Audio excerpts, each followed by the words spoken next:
bienvenidos al auditorio Pierpaolo Pasolini del Instituto Italiano di Cultura. Esta noche estoy de verdad muy feliz porque por fin, después de 2 años, conseguimos hacer una conferencia en la que yo creo muchísimo. Es una conferencia importante porque vamos a tratar un tema que afecta, impacta nuestra manera de pensar el mundo. Es decir, vamos a tratar un tema que tiene que ver con la lengua, con este instrumento que es también nuestra alma, porque una lengua materna es también la manera de expresarse más profunda que un ser humano tenga. Y al mismo tiempo, la lengua que manejamos, nuestra lengua, es también la manera con la que miramos al mundo, es también lo que pone los límites a nuestro mundo.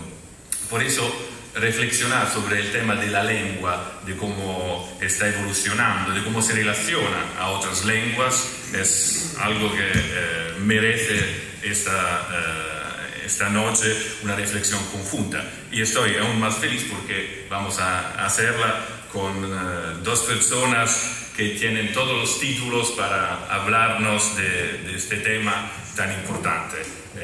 Tengo a la derecha al profesor Carlos Gatti, que todos ustedes ya conocen, y a la izquierda el profesor Gabriele, voy a decirlo en italiano, Valle, que son ambos especialistas del tema de la lengua y que van a tienen reflexiones muy interesantes que compartirán y que nos permitirán profundizar un tema importante, porque las palabras no son inocentes.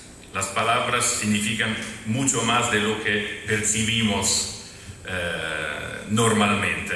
Y la lengua, para concluir esta pequeña introducción, es algo que se confunde y que es al mismo tiempo no solo la manera de razonar, sino la razón misma. Piénselo en griego. En griego antiguo, la misma palabra logos significaba justamente palabra y razón. No hay posibilidad de distinguir. Wittgenstein decía justamente, ¿no?, que los límites de mi lengua son los límites de mi mundo.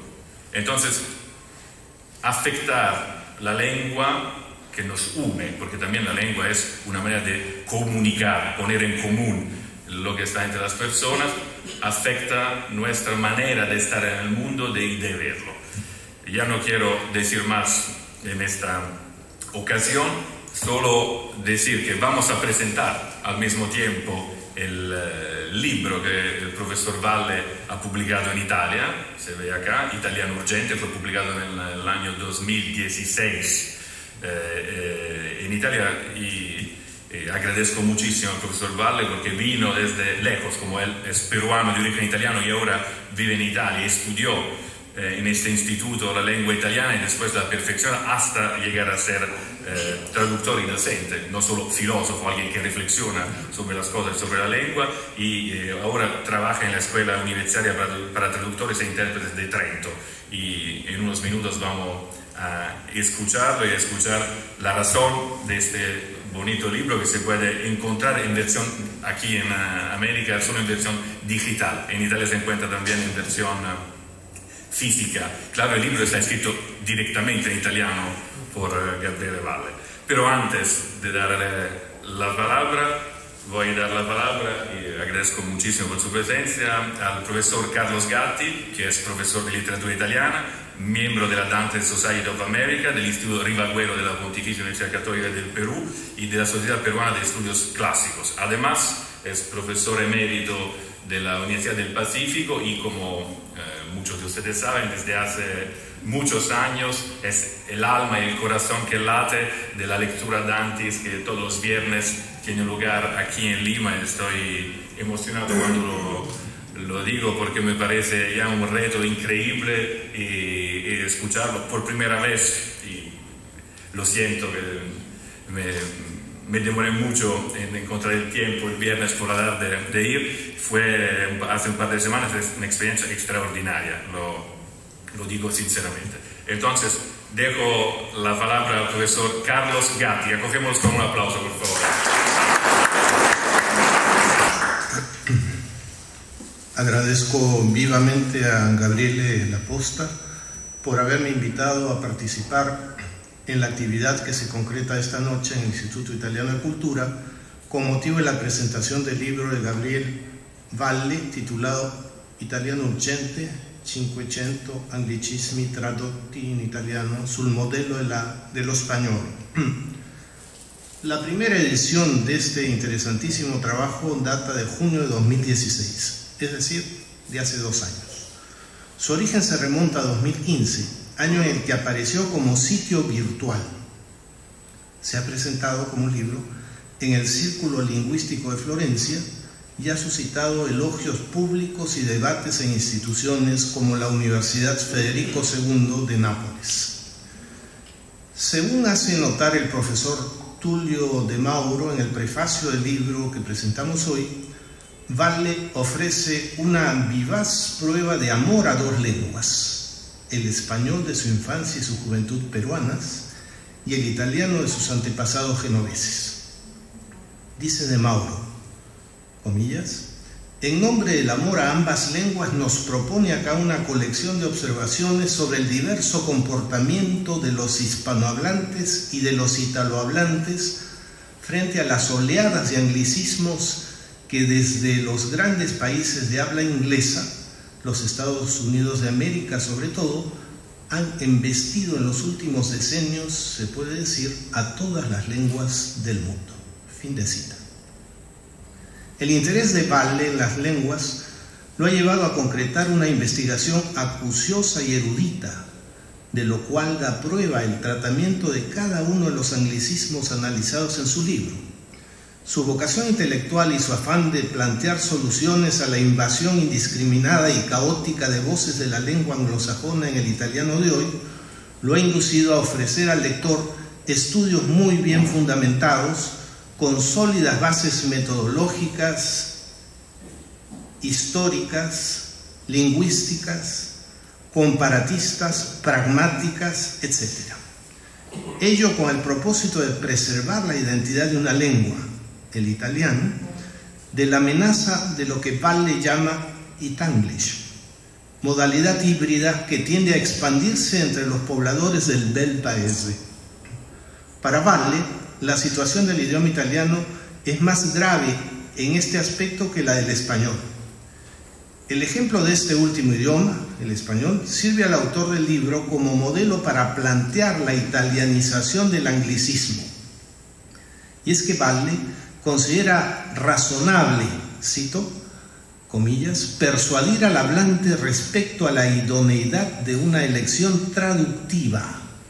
Promover el uso de voces que tengan un buen sonido italiano es el objetivo que nos hemos fijado.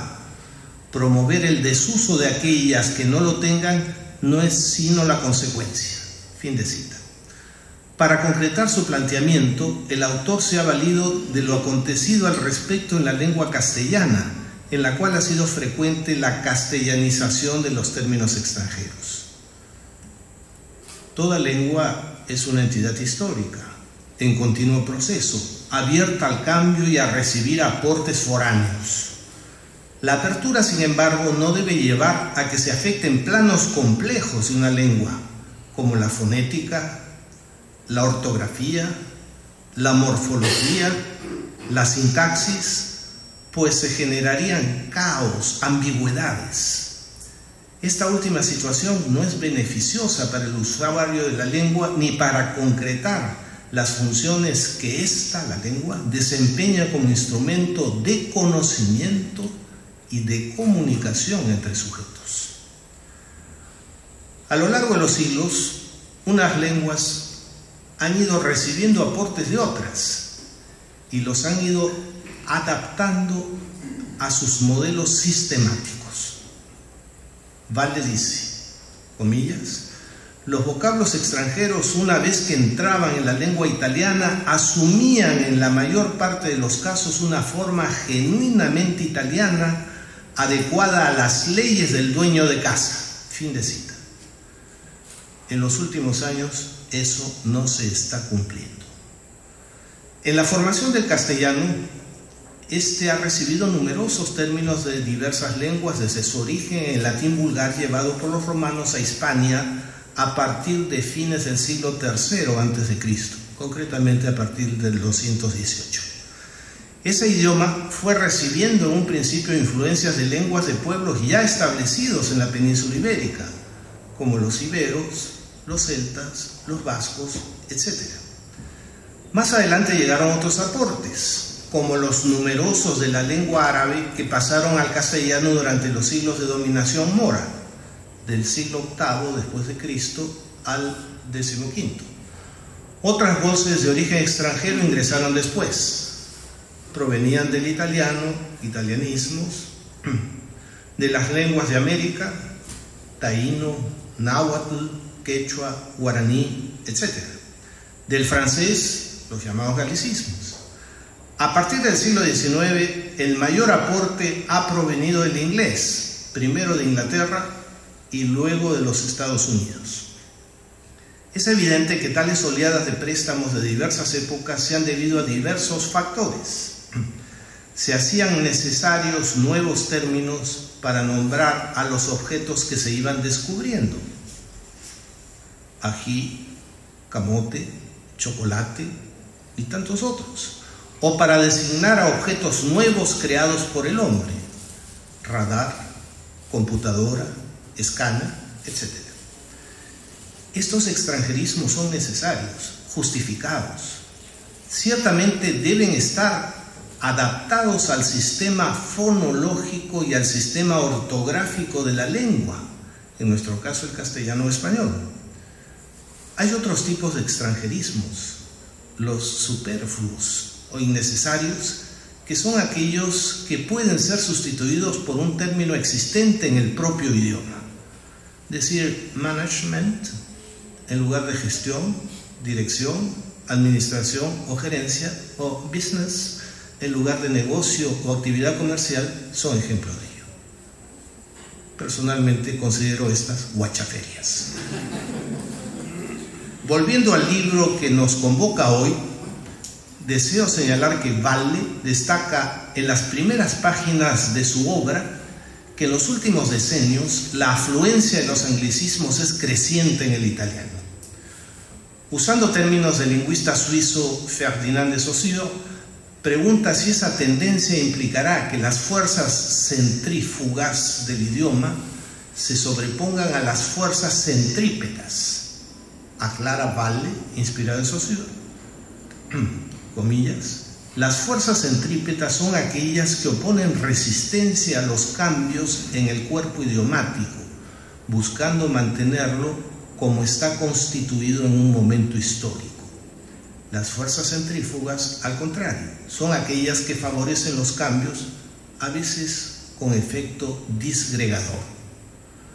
Más adelante añade, la multiplicación del anglicismo obedece a causas diversas, tomemos nota.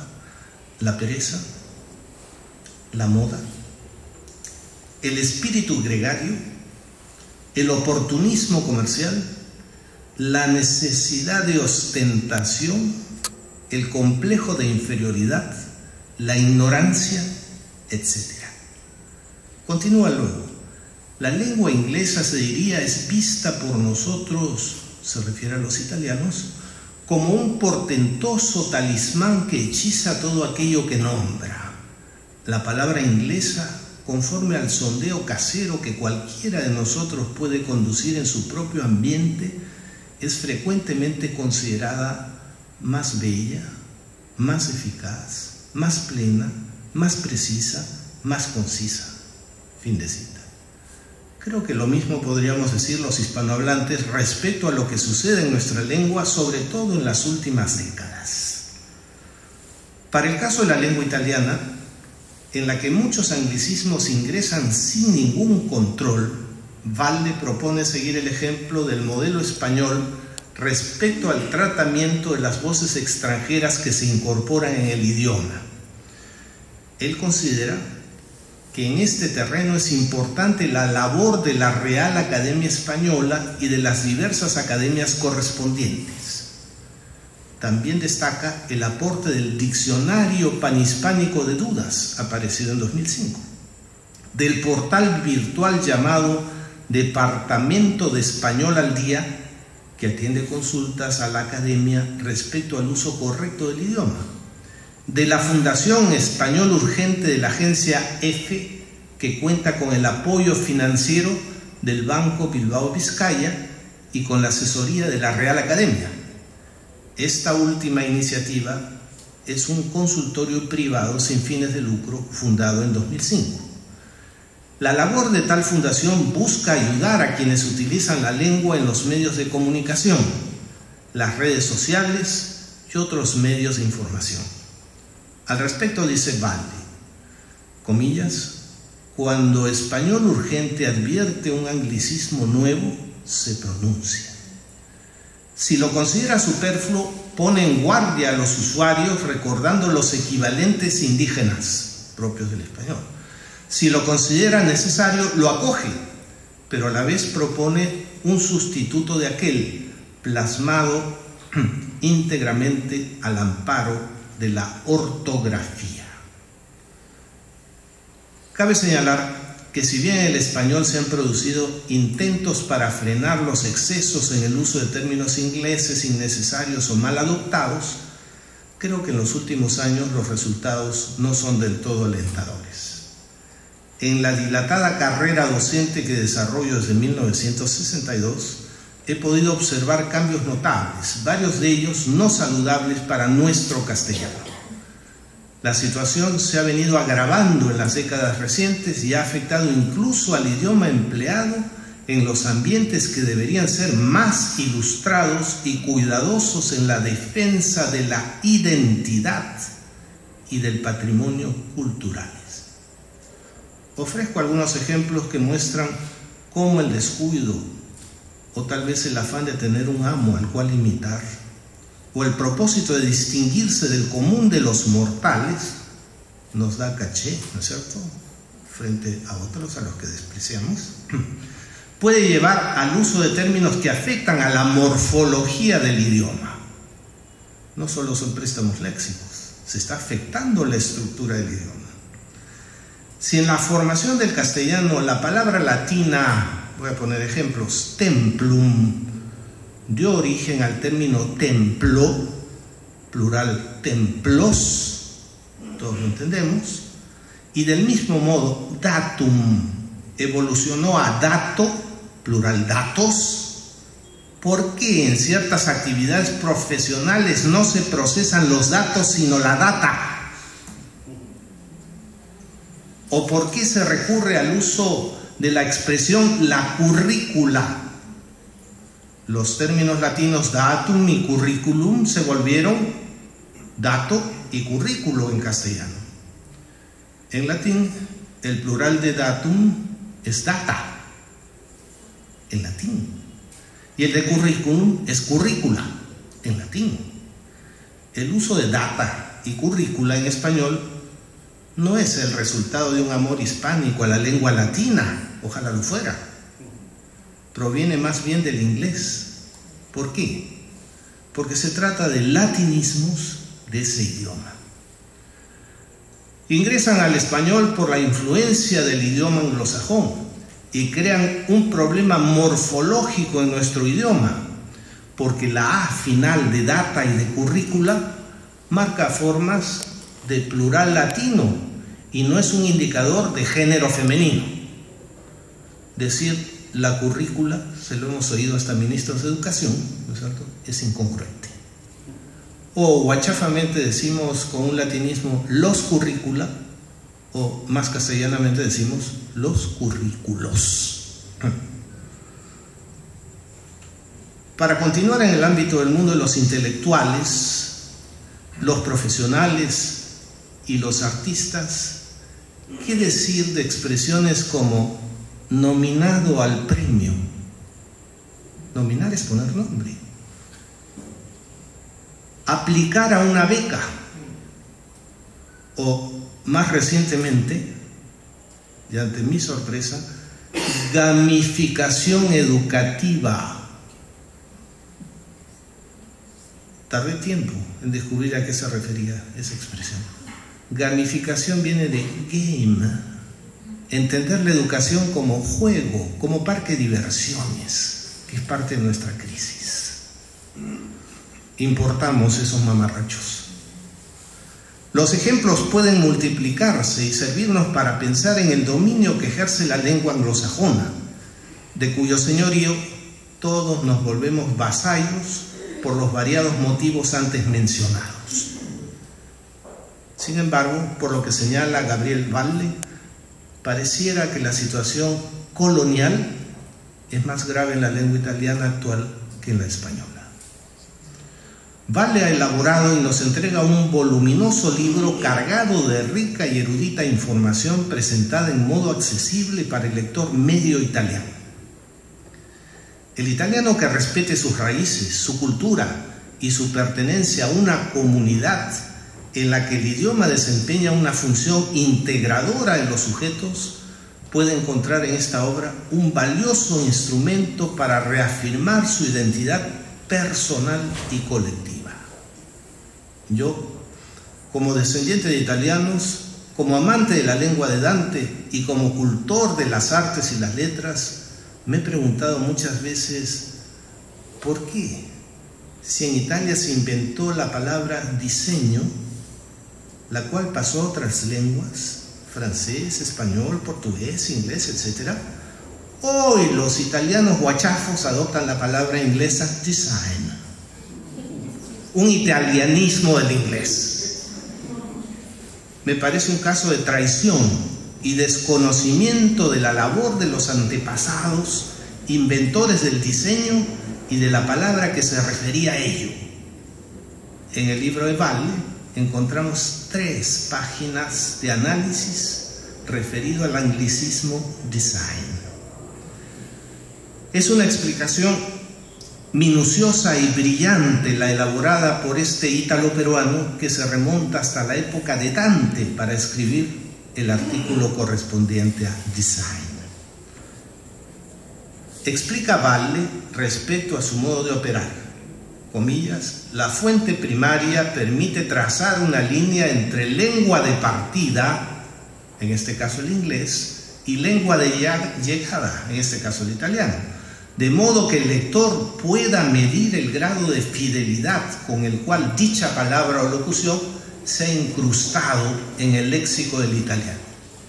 A menudo, la pronunciación del anglicismo es aberrante. A veces tal aberración desvía hacia un significado reconducible a una diversa palabra inglesa.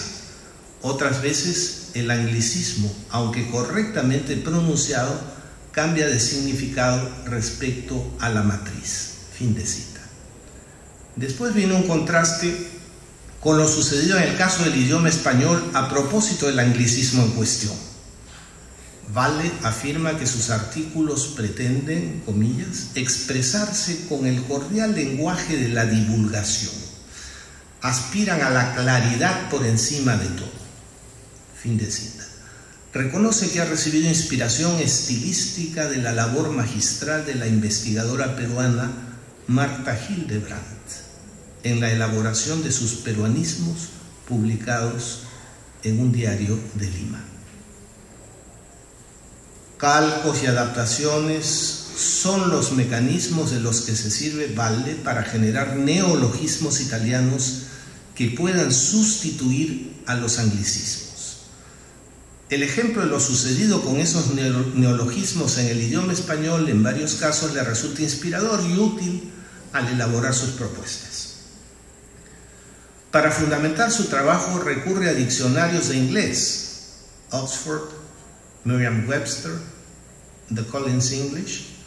Respecto a los diccionarios italianos, el de Zingarelli, el de Aldo Gabrielli, el Sabatini Coletti, el vocabolario Treccani, el de Fernando Palazzi. También usa diccionarios etimológicos, Nocentini Parenti, de Mauro Mancini, Cortellazzo Zolli, Asimismo, consulta al grande diccionario de la lengua italiana de Salvatore Battaglia y al grande diccionario italiano del uso de Tullio de Mauro, además de diccionarios de otras lenguas. Es un trabajo magistral. Dada la sólida formación académica de Valle, su intenso esfuerzo de investigación, su amplia cultura, su conocimiento de lenguas, conoce muy bien el inglés, y su amor por el idioma italiano, el que consulta esta obra se encuentra con un extraordinario repertorio de información y sobre todo con material valioso para su formación. Por añadidura, experimentará una lectura generadora de gran deleite. El trabajo de Valle es muy oportuno porque ofrece un camino de solución a un problema importante que no es tratado en Italia en su real dimensión.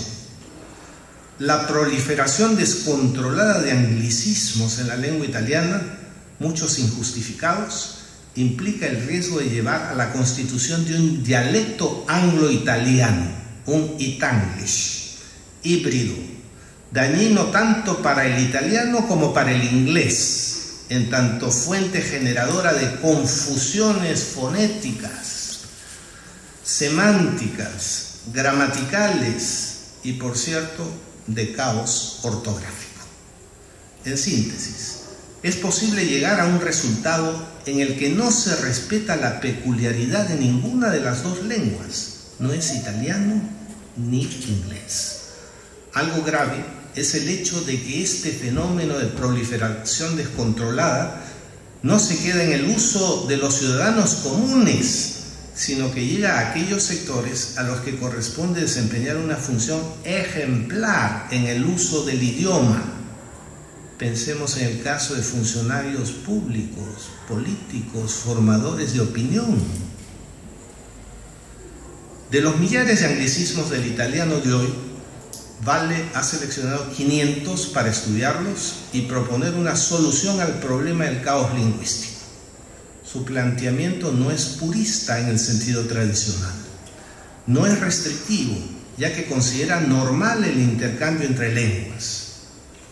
Puede considerarse neopurista en tanto acepta la incorporación de los extranjerismos necesarios, pero haciéndolos pasar por el tamiz de la adecuación a la fisonomía fonética, gramatical y ortográfica de la lengua a la que se incorporan, en este caso, el italiano.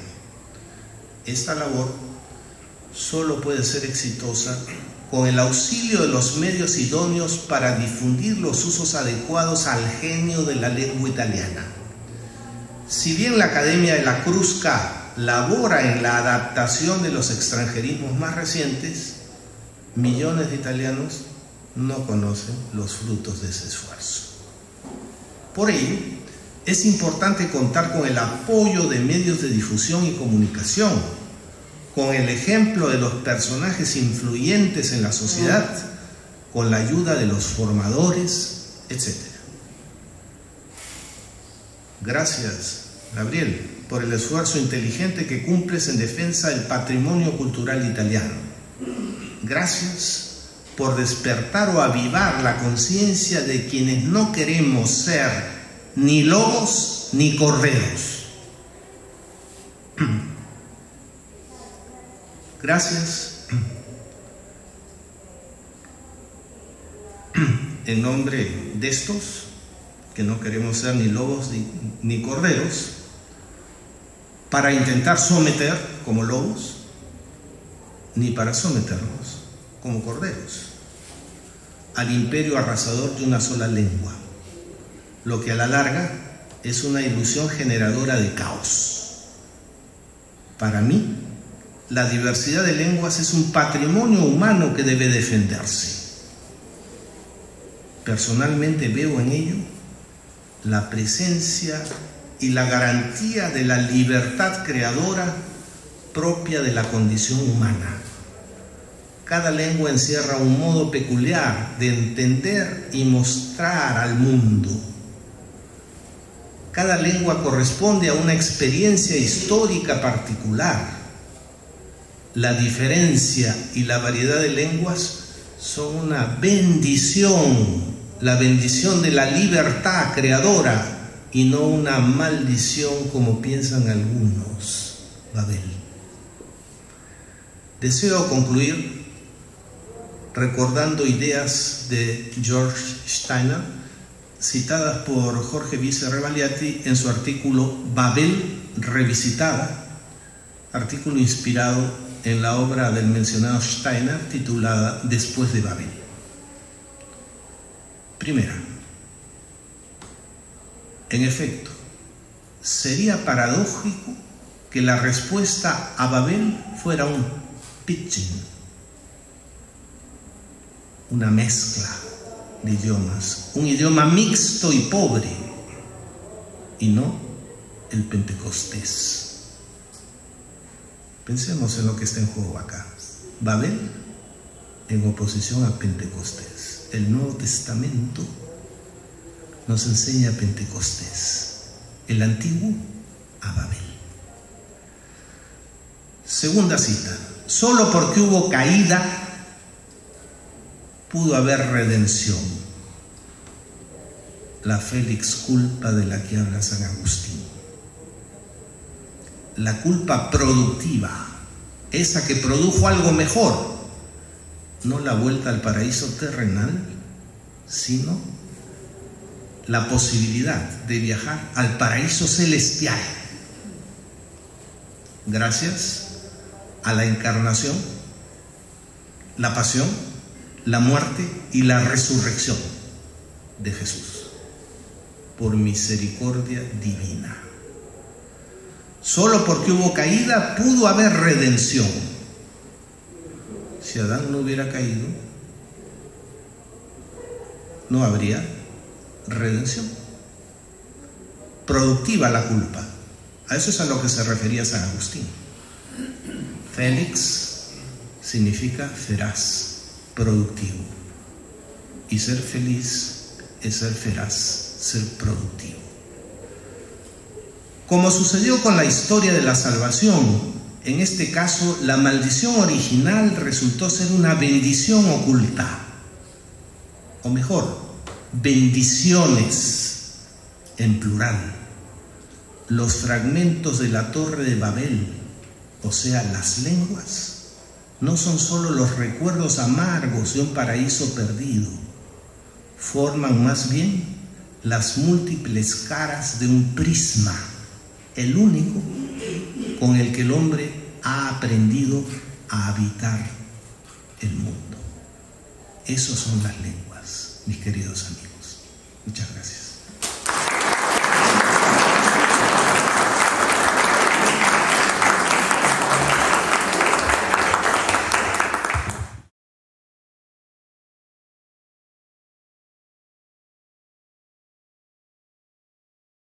Yo agradezco muchísimo al profesor Carlos Gatti y, como ven, hablando de lingüística se puede ir muy lejos, se puede profundizar y tocar temas que ponen en duda también la realidad en la que vivimos. Y creo que eso es bueno, es la razón por la cual estamos acá reflexionando juntos sobre, ¿no?, esta encrucijada entre la internacionalización o la claudicación. Ese es el título que hemos dado a esta conferencia, que es un título que se queda abierto para que cada uno decida cuál debería ser, según su parecer, la respuesta más adapta y cómo reaccionar a la respuesta que al final se da.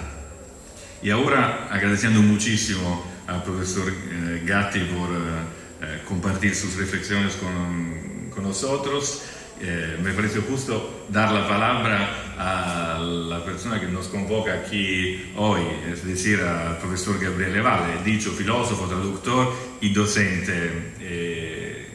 Como han escuchado, es un peruano de origen italiano, pero él se ha, digamos, acercado a la lengua italiana, que no es su lengua materna, pero la descubierta, querida, y ahora la está defendiendo con un cariño extraordinario. Yo de eso sinceramente lo agradezco.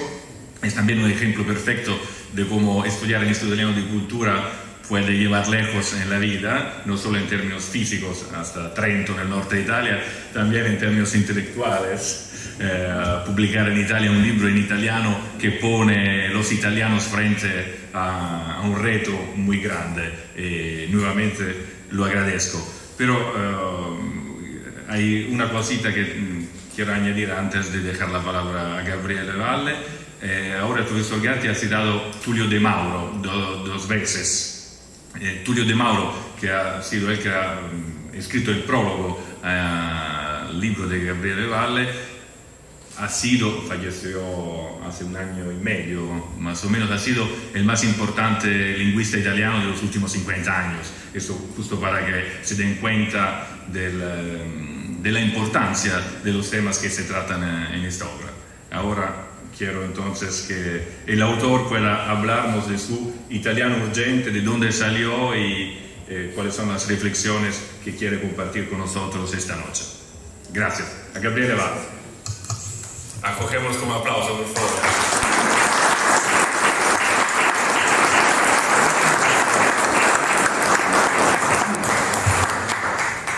Buenas noches, ¿me oyen bien todos? Sí, gracias. Bien, ante todo es para mí un honor presentarme en el Instituto Italiano de Cultura, varias veces presente en mi historia familiar. Agradezco ante todo al director, el señor Laposta, por esta deferencia, y desde luego al profesor Gatti, que acaba de ofrecer una generosísima reseña de mi trabajo. Esta noche hablaremos también de la lengua italiana, que rebosa de palabras inglesas. Yo he decidido dividir mi charla en 5 partes. En los próximos 20 minutos hablaré muy brevemente de la historia de la lengua italiana, de sus extranjerismos y del caso particular del inglés, que suscita clamor y estupor desde hace décadas. Bien, ante todo, la lengua italiana en 2 pinceladas. La historia del italiano es muy singular. Por lo general, en la historia de la dominación política de los pueblos, quien gobernaba imponía su lengua en las tierras sometidas. Lo habían hecho los romanos, que impusieron el latín en el Mediterráneo occidental. Lo habían hecho los españoles, que impusieron el castellano en la América autóctona. En tiempos de conquistadores, la regla era esta: la nación ha de hablar la lengua del gobernante. Pues bien, esa no ha sido la historia del italiano, como veremos enseguida. Italia es un país muy joven y muy viejo a la vez. Es un país que tiene 3000 años de historia conocida y documentada, y que a nuestra civilización ha dado una miríada de contribuciones. Pero Italia, en cuanto a país unificado, tiene apenas 1 siglo y medio. En 1861, después de siglos de fragmentación política, los pueblos itálicos se unieron bajo el reinado de los Saboya. En la Italia de entonces se hablaban muchas lenguas hoy conocidas como dialectos. Esas lenguas se cuentan como por decenas y todavía hoy se oyen, sobre todo en el ámbito familiar. Entre ancianos que juegan a las bochas, entre comadres que platican en el mercado, entre padres que crían a sus hijos, entre amigos que comentan los partidos de la liga, el calcio, obviamente. Unos dialectos están más vivos que otros y se emplean en casi todas las situaciones imaginables. Sin embargo, cuando nació el Reino de Italia, se puso de manifiesto la necesidad de dotar a los italianos de una lengua común, una que prevaleciera sobre las demás, que fuera el vehículo del Estado y que hermanase a todos los pueblos itálicos.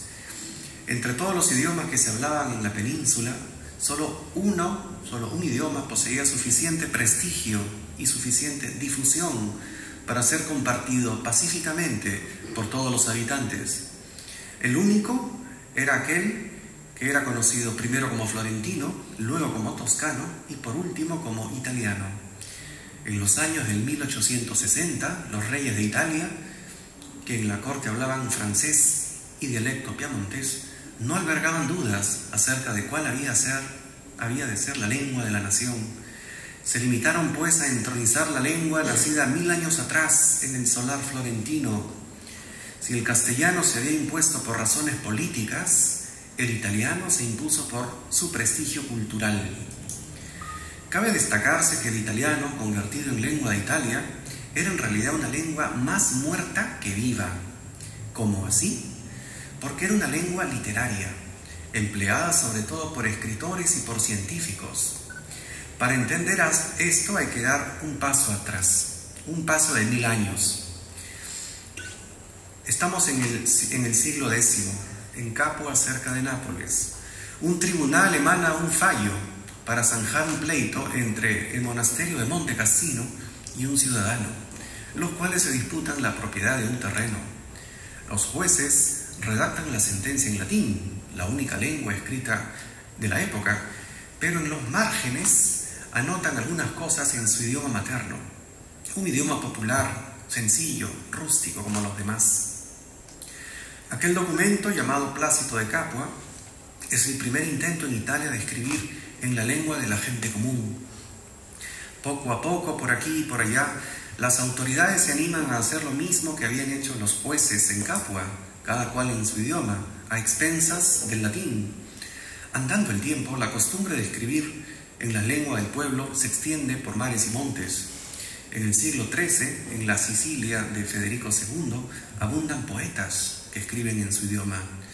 Poco tiempo después, un santo de Asís, Francisco, alaba a Dios en su propia lengua, Laudato si, mi Signore. Sin embargo, en la Italia del Bajo Medioevo, los campeones de la lengua vulgar en el arte de la escritura son los florentinos. Hago un paréntesis para despejar un equívoco. Se llaman vulgares las lenguas del pueblo por contraposición al latín, que era lengua de eruditos. Una literatura vulgar no estaba hecha de palabrotas y chocarrerías, era simplemente una literatura que no estaba escrita en latín. Pues en la Florencia del siglo XIV, la lengua de los florentinos alcanza el apogeo de su madurez y de su gloria. En esa lengua, las obras maestras de toda una literatura ven la luz. Los autores que con su pluma la ennoblecen son 3, Dante, Boccaccio y Petrarca, conocidos por la posteridad como las 3 coronas. Pero nadie por entonces es capaz de predecir que esa lengua está llamada a colonizar el resto de la península. Sin embargo, por emprender un viaje de colonización, esa lengua primorosa pagará un alto precio, dirá adiós a su madre, la bella Florencia, y empezará su marcha por los Apeninos y por las riberas de Italia. En adelante, esa lengua obedecerá solamente a su destino, que la alejará cada vez más de su tierra de origen. El idioma de los florentinos, en Florencia, seguirá su natural evolución. De esta manera, los usos antiguos serán reemplazados por los nuevos, como las hojas caídas de los árboles son reemplazadas por las que habrán de brotar. En cambio, el florentino literario, errante y gallardo, hará camino al andar, abierto a nuevos influjos. El italiano nacerá y ya no necesitará del florentino. De hecho, a fines del siglo XIV, explica Tulio de Mauro, el vocabulario del italiano está completo al 90%. El siglo XVI es el siglo de oro de la lengua. Un prodigioso invento, la imprenta, creada en tiempos recientes, acelera la difusión del italiano. De las tipografías venecianas salen millares de títulos, casi todos en italiano. Un genovés, León Battista Alberti, compone la primera gramática. Los hombres de letras se expresan cada vez más en italiano. Tampoco las ciencias se quedan atrás. Galileo, padre de la física moderna, quebrantando la costumbre de su tiempo, elabora casi todos sus tratados en italiano, no en latín. Ha acontecido un punto de inflexión. El italiano compite con el latín, que está cada vez más acorralado. Los médicos y matemáticos todavía escriben en la lengua de la Roma antigua, pero los días de esta están contados. Hoy en día, sobre los anaqueles de madera de las viejas boticas italianas, adheridos a blancos recipientes de cerámica, todavía se ven rótulos en latín. Siempre en el siglo XVI, un purpurado, el cardenal Pietro Bembo, publica una obra muy influyente en que se ensalza la perfección de la lengua de las 3 coronas. Unos años después, el Concilio de Trento, martillo de herejes, ordena que en adelante el sermón de la misa sea pronunciado en vulgar, ya no en latín. El italiano llega así a los púlpitos de mármol. Y para sellar su triunfo, nace en Florencia la Academia de la Crusca, madre de todas las corporaciones de la lengua. Crusca en italiano quiere decir salvado, afrecho, o sea, cáscara del grano de cereal desmenuzado por la molienda. La academia nace para decidir qué cosa es italiano de buena casta. Y así por siglos, hasta la época de Mussolini, la Crusca publica y actualiza su famoso diccionario. El italiano toca de esta manera la cúspide de su gloria. Esta hermosa lengua que se ha extendido entre los pueblos, repetimos, tiene un defecto: está embalsamada. Es una lengua sin raíces en el habla, una lengua que se aprende en los libros, una lengua ajena al uso vivo, casi invariada desde los tiempos de las Tres Coronas. Lo nota Alejandro Manzoni, el príncipe de la narrativa.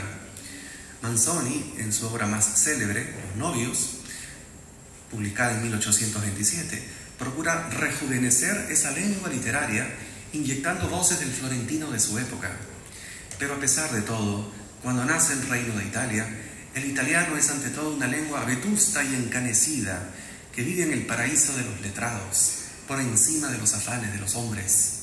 Por eso, porque el italiano no ha cambiado tanto desde el medioevo, es quizá el único idioma latino que se puede comprender en las escuelas secundarias sin otro auxilio que la guía del profesor.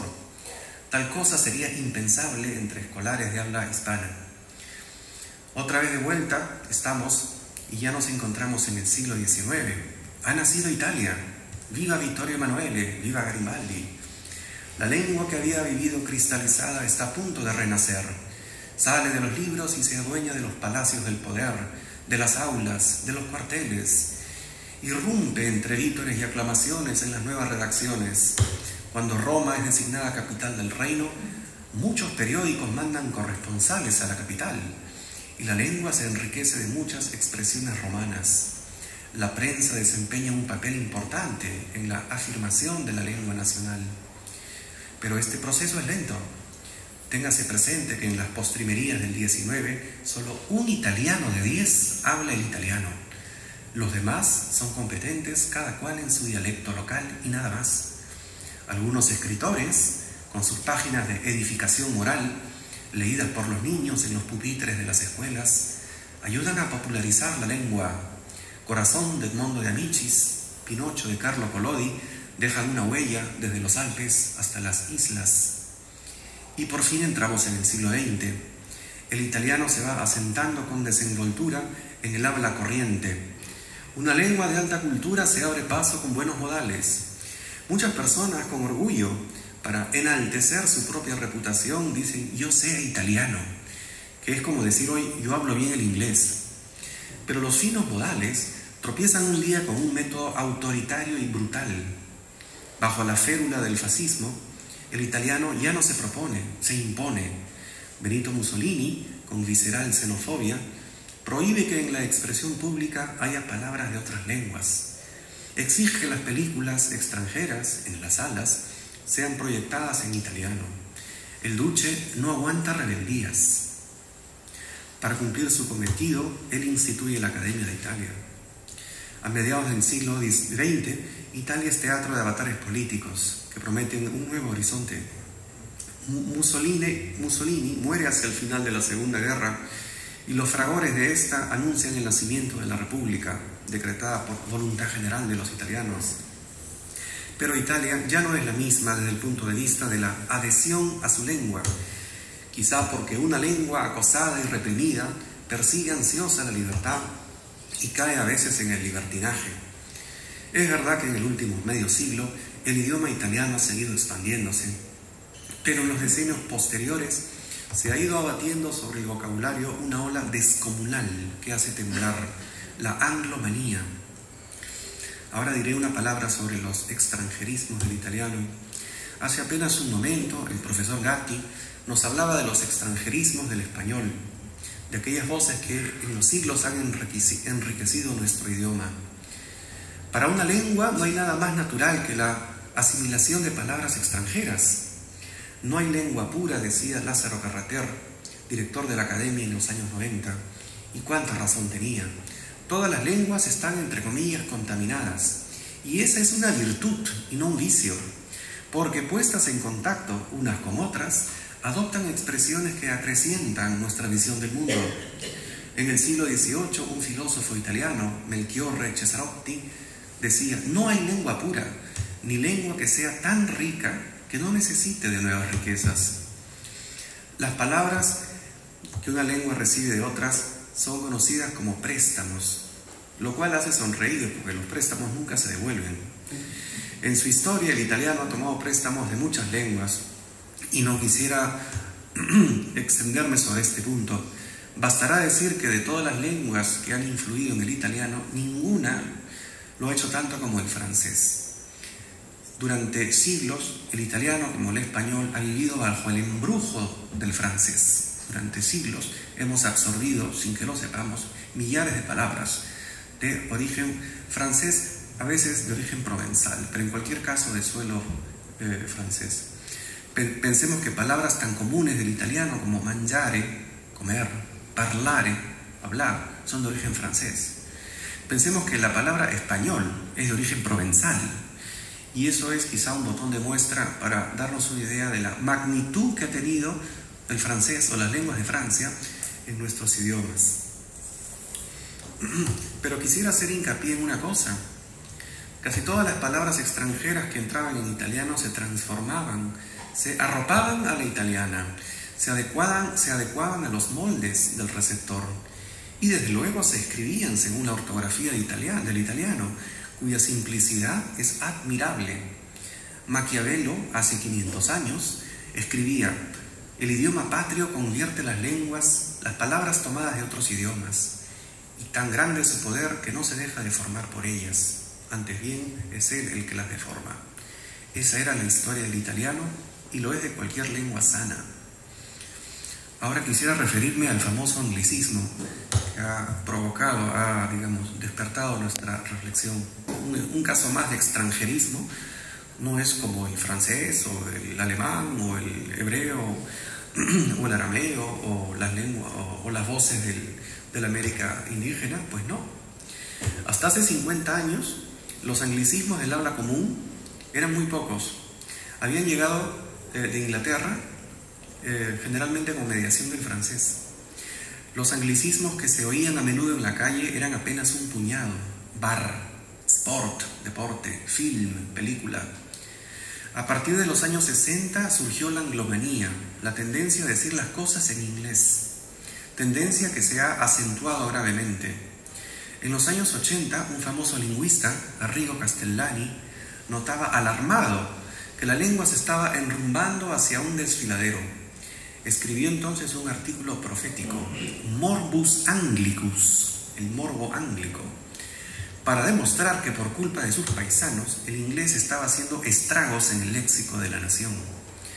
Castellani, predicando con el ejemplo, mostró que era posible traducir todas las palabras del inglés, que ya llegaban no de Inglaterra, sino de los Estados Unidos. El anglicismo se había vuelto gringo, pero nadie hizo caso al grito de alerta de este Jeremías. Por el contrario, muchos eruditos se rieron de él. Decían que el fenómeno era marginal o temporal. Pues no ha sido marginal ni temporal. 30 años después, los críticos que habían subestimado las advertencias de Castellani hoy deploran su propia miopía. ¿Cuántos anglicismos hay en italiano? Anglicismos puros. Nadie lo sabe. Para un diccionario hay 4.000, para otro hay 6.000, para otro hay 8.000, y hay quien habla de 10.000. El caso es que todos hemos perdido la cuenta, porque los anglicismos entran a raudales. Se dice que cada semana. Y lo más llamativo es que en la lengua corriente, en el habla cotidiana, el anglicismo ya no se cuenta con los dedos de la mano. Ahora, muchos hablantes suelen mezclar inglés e italiano con una promiscuidad que se ve entre los hispanos incultos que llevan tiempo arraigados en los Estados Unidos. Las voces inglesas en boca italiana a menudo se pronuncian mal y no raramente cambian de significado. Vamos a poner unos ejemplos breves. Computadora es computer, niñera es babysitter, apagón es blackout, presupuesto de gastos es budget, camarógrafo es cameraman, inalámbrico, dicho de un teléfono, es cordless. Escalada de una crisis es escalation. Hamburguesa es hamburger. Franquicia es franchise. Detector de metales es metal detector. Privacidad es privacy. Rancho es ranch. Chequeo, el chequeo del médico es check up. SIDA es AIDS. Liderazgo es leadership. Eso es italiano. El gobierno anterior, para promover su reforma laboral, la llamaba Jobs Act. El Parlamento italiano, en la estación de preguntas, hace una question time. La autoridad tributaria, para alentar la declaración espontánea del contribuyente, ofrece una voluntary disclosure. Hace poco he leído en el portal de una universidad esta indicación. Le sarà inviata una email con un link per il reset della password del proprio account all'indirizzo indicato. 5 en una sola. Enhorabuena y parabienes. Traducción en buen romance. Para que usted pueda revalidar la contraseña de su cuenta, se le mandará un enlace por correo. Y no sigo para no levantar clamor. Quisiera solo añadir mi anglicismo favorito. En Italia, por influencia del inglés, América es el otro nombre de Estados Unidos. Es común decir, América es un bel paese. O sea, América es un bonito país. Menuda aberración. Se diría, empero, que los italianos son más coherentes que muchos peruanos, que llaman americanos a los estadounidenses. Americano, en nuestra lengua, ha significado siempre dos cosas: o relativo al Nuevo Mundo, o relativo a la América hispana. Hace 200 años, Alexander von Humboldt, paseando por los virreinatos, oía decir, yo no soy español, soy americano, lo cual quería decir, soy hispanoamericano. Y tiempo más tarde, Andrés Bello, el gran erudito venezolano, escribió una gramática de la lengua castellana destinada al uso de los americanos, es decir, de nosotros. Bien, ¿qué cosa se hace para combatir la anglomanía? La respuesta es nada, nada decisivo. Existe un malestar cada vez más generalizado entre los italianos porque, previsiblemente, un mar de anglicismos engendra a menudo un mar de fastidiosos malentendidos. No es, pues, de extrañarse que uno ya no entienda bien al profesor universitario, al fabricante de electrodomésticos, al entrenador del gimnasio, al tendero de la esquina, al locutor del noticiario, al burócrata del ministerio. Una vez supe de la historia de una viejecita desesperada que se había echado a llorar porque no había entendido. Había estado en un ministerio y le habían dicho, señora, vaya usted al welfare, o sea, a la oficina de asistencia social. La pobre mujer no había entendido. Pues esta lengua que no es ni italiano ni inglés, que yo llamo Itanglish, sobre el modelo de Spanglish, se propaga con una asombrosa virulencia, poniendo en riesgo los dominios de la lengua. Los únicos lugares en que no hay trazas de hibridación son la iglesia y el cementerio. Quizá porque en Roma hay un papa argentino. Bueno, pues el morbo gringo tiene un foco infeccioso. Los propagadores de este castigo babélico son los que, expresándose públicamente, ejercen en la comunidad una enorme influencia. El político, el periodista, el publicista, el animador radiofónico, el traductor, etc. ¿Quién habrá de sentarse en el banquillo de los acusados? La fila sería larga. Yo acusaría ante todo a los altos cargos del Estado, que contemplan indolentes el desmembramiento de la lengua y a veces contribuyen a la ruina de esta. Indicaría también a la Academia de la Crusca, que por mucho tiempo ha tocado la lira mientras el idioma ardía en llamas, y que ahora, apremiada por la demanda popular, traduce anglicismos con cuentagotas. Ha habido iniciativas aisladas para tratar de atenuar el mal. Se trata de esfuerzos personales que, por lealtad a la lengua o por sentido práctico, han procurado traducir las voces que llegan de la Norteamérica de habla inglesa. Esos traductores voluntariosos, entre los cuales me incluyo, no tienen ascendientes sobre las masas. Son Quijotes que ponen las manos en las grietas de un dique de contención que bajo la presión del agua de la presa está a punto de volar en pedazos. Lo que Italia necesita, pienso yo, son dos cosas: una política lingüística en las aulas para que los más jóvenes tomen conciencia, y una ingeniería lingüística a cargo de una academia o de otro ente que se aplique a la reconversión de los anglicismos. Es esto lo que hace en España la Fundación del Español Urgente, del cual el profesor Gatti ha hablado. Español Urgente es, entre otras cosas, una cantera de traductores que vigila el lenguaje de la prensa, pesca anglicismos y los traduce con ingenio. Este estupendo consultorio con su nombre ha servido de inspiración para mi trabajo. Y acabaré hablando acerca del libro que he escrito. Italiano Urgente, como han dicho quienes me han antecedido, es un diccionario razonado que traduce 500 anglicismos del italiano, a menudo según el modelo del español. He escogido el español no porque sea mi lengua materna, sino porque, siendo el español un pariente próximo del paciente y habiendo ya metabolizado muchas voces inglesas, puede donar sangre nueva al receptor. Así, por ejemplo, follower, aquel que se mete en las redes sociales para enterarse de lo que alguien difunde, puede traducirse como seguitore, similar a nuestro seguidor. Estoy a punto de acabar. Muchos de los anglicismos tratados, a decir verdad, ya tienen un equivalente italiano, pero han sido abandonados por el hablante medio. ¿Para qué decir compitare, deletrear, si puedes decir spelling, que es más cool y más nice? A mí me aflige admitirlo. La verdadera madre del cordero es un hondo complejo de inferioridad ante la lengua dominante. Los hay que se sienten más altos y más guapos cuando dicen algo en inglés, aunque sea un inglés macarrónico. El libro ha tenido una andadura desigual en un sendero, a ratos liso, a ratos erizado de espinas. Muchos hombres, conocidos o anónimos, lo han elogiado con noble espíritu. Los periodistas, en cambio, se han dividido en dos campos. Unos aprecian la cruzada, los demás rebuznan porque sienten que les han dado un tirón de orejas. Yo a menudo recibo por correo electrónico expresiones de aprecio y solicitudes para traducir anglicismos.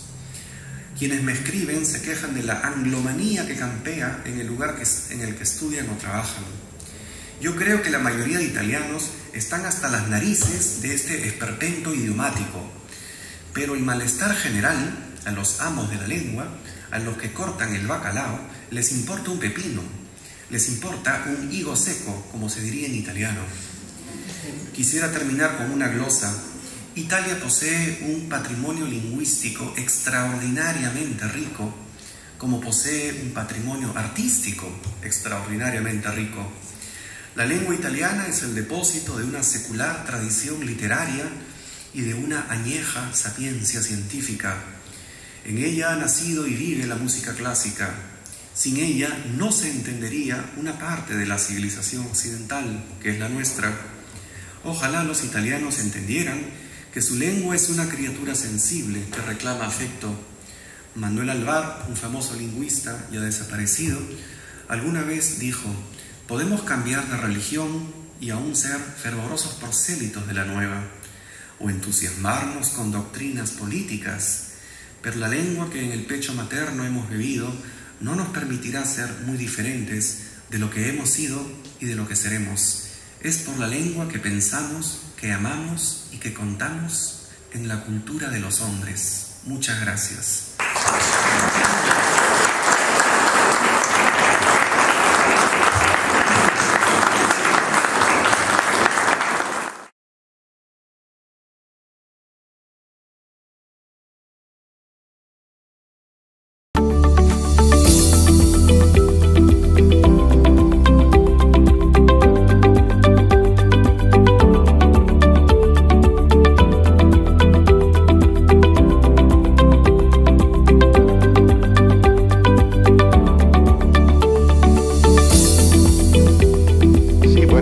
Presentado un libro que es un diccionario razonado de anglicismos de la lengua italiana, que han sido recogidos y traducidos sobre el modelo del español. El libro apareció en Italia hace un par de años y acaba de ser presentado por el profesor Gatti, un conocido profesor de lengua y literatura. A quien quisiera dejar la palabra para que algo dijera acerca de la presentación. Bueno, el libro es magnífico, es un prodigio de erudición, seriedad, rigurosidad.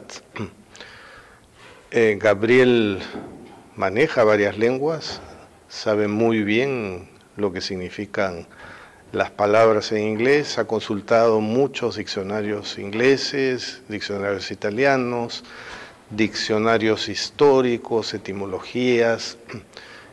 El trabajo es realmente impresionante y utilísimo para la educación italiana y como ejemplo para las personas que ejercen influencia sobre los hablantes.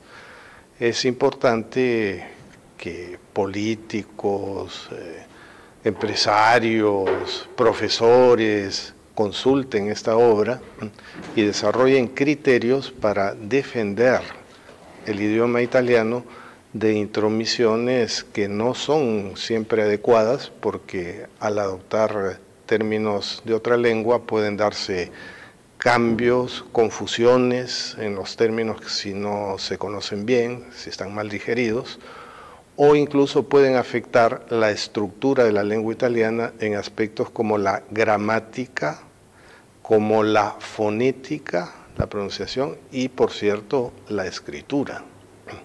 En ese sentido, las personas que controlan medios de comunicación, parlamentarios, jefes de Estado, deberían consultar esta obra para dar ejemplo al pueblo italiano. Muchas gracias, Carlos.